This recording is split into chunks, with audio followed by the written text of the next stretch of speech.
Признавам ви, че в подземния гараж легнах на пода, за да надникна какво ли се крие под новата Шкода Superb. Все още си е MQB, платформата на Volkswagen, която всъщност носи голф на плещите си, така че те са си доста силно семейно свързани. Казвам го така настойчиво, защото на път за снимките тук веднага ми направи впечатление колко добре и тихо върви колата. Това комфортно усещане веднага ми допадна. По-късно ще споделя, разбира се, подробности, но още сега трябва да кажа, че този Superb си един сериозен гигант. При това изграден на платформа, която се ползва от съвсем разнородни модели. Това определено е много впечатляващо. Тази кола струва в Германия от 39 580 евро, но не и тестовият ни автомобил, за който се изискват почти 60 000 евро с 4x4 DSG, 2-литров дизел, 193 конски сили. Това е топ версията. Усеща се, че всичко е станало малко по-изискано. Също така в купето от Шкода са подобрили обстановката. Ще се опитам всичко това да разясна в детайли, както и да предам впечатлението си от шофирането, защото това е първият ни шанс за тестване и опишем новият модел.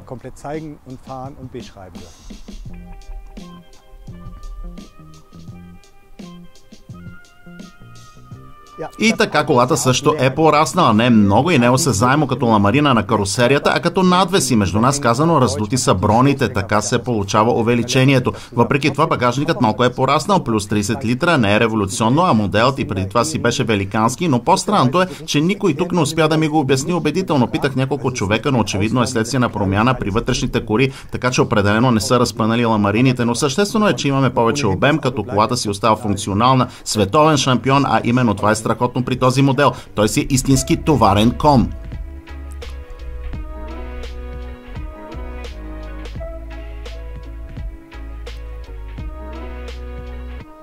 В тази върхова LNK версия логично имаме също върхови колела и джанти. Единственото, което мен леко ме подразни при днешния кратък тест с тези 18 цола и 45 съотношение височина-широчина, това са си доста здрави момчета. Т.е. търкалянето се усеща леко чупливо, което е жалко до толкова, че окачването на колата работи безупречно, всичко е толкова тихо, чувстваш се комфортно, носите като върху пух и след това идва грубичкото усещане. По това трябва да си падаш, но не е задължително да си го поръчваш.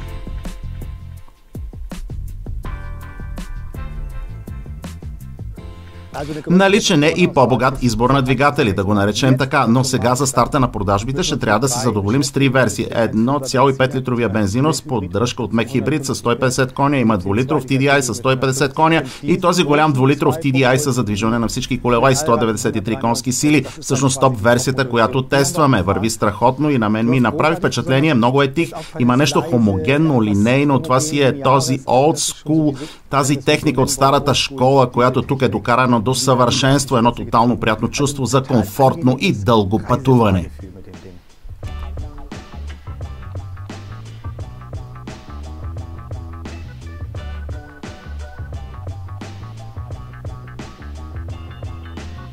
Първото ми впечатление в купето, че седя превъзходно, макар за тези седалки тук да се доплаща с четворна настройка, с страхотната пицерия, удължение за подбедриците, с AGR сертификат за медицински ергономични предимства, то определено се усеща, добре са конструирани и произведени, има достатъчно странично водене, тапицирани са идеално за моя вкус. Веднага имаш усещането, че с тях може да изминеш 1000 км без спиране. В същото време колата излъчва едно невероятно спокойствие, в положителния смисъл, без никакъв стрес. Много е тиха, не на последно място заради специалната шумоизолация в стъклата, така че се получава и без друго един специфичен акустичен ефект. Не чува много от двигателя, когато го оставя да си работи спокойно. Това е едно страхотно усещане. Не бих казал като S-клас за хора с скромен бюджет, но да речем S-клас за начинаещи. Това е едно изключително спокойно, изискано чувство при шофиране, защото окачването също действа в синхрон. Към това добре се вписва една нова система, която работи в Superb. Тази DCC Plus настройка на амортисьорите, която сега работи в две посоки. Покрива широк диапазон, умее да бъде много мека и човек това го усеща. Има винаги обратна връзка, цялото това реене на автомобила подхожда отлично на този голям наситен автомобил. Единствено наличното тук в този Лорен и Клемент, оборудването с 18 цолови джанти за мен лично е малко смущаващо. От една страна така поведението е малко по-целенасочено и динамично активно, дори чуваш маркировката върху върху асфалта, всяка малка гънка на платното се предава върху тялото. Ето тук сега пресичаме една такава маркировка. Всичко това се предизвиква от твърдите гуми. Аз лично не бих искал да трябва да си ги избирам, но това естествено си е мрънкане на високо ниво. Но иначе пътното поведение, усещането при шофирането, това усещане за меко, тихо, мога да мина 1000 км без прекъснато. Това всичко се връзва едно с друго. Също така усещането от управлението на волана. Това бе същото и при предшественика. То много подхожда на този автомобил. Не се движи размекнато като гъба. Достатъчно финно е, но не е също прекалено остро и твърдо директно. Всичко е логично и разбираемо. По този начин се усеща целият този супърб, завършен, универсален, разбираем, достъпен. Всичко това е една успешна комбинация. Харесва ми също как е устроен автомобилът. При това ниво на оборудване, естествено, изборът на материали е чудесен, всичко е добре обработено, елегантни шевове върху кожата, всичко е наистина високо качествено, така че тези почти 60 000 евро като цена си струват. Към това на мен ми допада кокпита. Това всъщност е цифров прочит на аналоговите инструменти, изпълнено е красиво, хедъп дисплеят е ясно структуриран, не е прекалено голям и лесно се вписва в зрителното поле. Всичко е добре премислено и финно шлифовано, а най-страхотното е, че аз, ако кажа сега, че мразя тъч екраните, би било твърде преувеличено, но имам проблем, когато всички функции трябва да се управляват единствено през такъв монитор. Тук имам възможност чрез въртящите се контролери, които могат да се програмират с по няколко функции, или това вече е направено предварително, много по-лесно да намаля силата на звука, да променя температурата. Това всъщност е най-хубавата част от този нов прочит на електрониката в купето.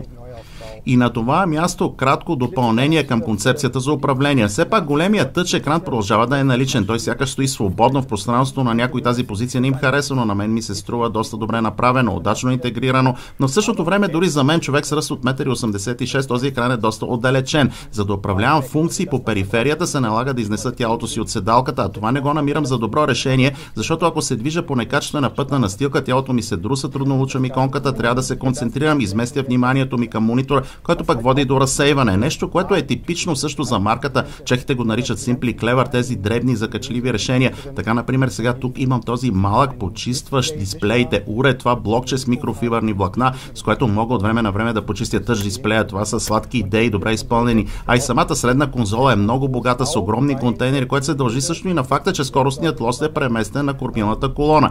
Трябва ти не повече от минута да свикнеш с тази промяна, а и го намирам за удачно препозициониран. На водачите на Мерцедес това и без друго им е познато. За мен това определено не е недостатък. Чувал съм и негативни коментари. Сега лоса така го завърташ при избор на предавка, намирам го за чудесно изпълнено. Също така типично за марката комбинацията от 2-литров TDI с DSG като цяло това си е супер. Съществуват дребни детайли, например понякога все пак има забавяне при минаване на по-ниска предавка, но всичко това е пренебрежимо, защото целокупният автомобил има добродушен характер. На водача просто му се иска да остави колата да си работи така на спокойствие. Дори ако тръгна да ускорявам чрез кикдаун, автомобилът не става шумен и не се стресира. Всичко това също е огромно предимство, и така както сега е стъпил на пътя с този 2-литров дизел и задвижване на всички колела, разходът му въпреки това е доста добър. Днес цял ден обикаляме нагоре-надолу и първата цифра е 5. Това си е съвсем прилично, като имаме предвид, че това си е една тежка кола. Нещо, което ми направи впечатление, като го шофирах последния път, умишлено се въртяхме малко по-дълго в едно кръгово движение. Тук имаме едно изключително сигурна, бърза, финна и добра синхронизация на ESP, което е също сериозен принос към това така безгрижно шофиране на модела. Усещането, че безпроблемно можеш с тази кола да изминаваш дълги разстояния, чувството, че управляваш солиден автомобил, това върви ръка за ръка с тази супер успешна настройка на системите за сигурност.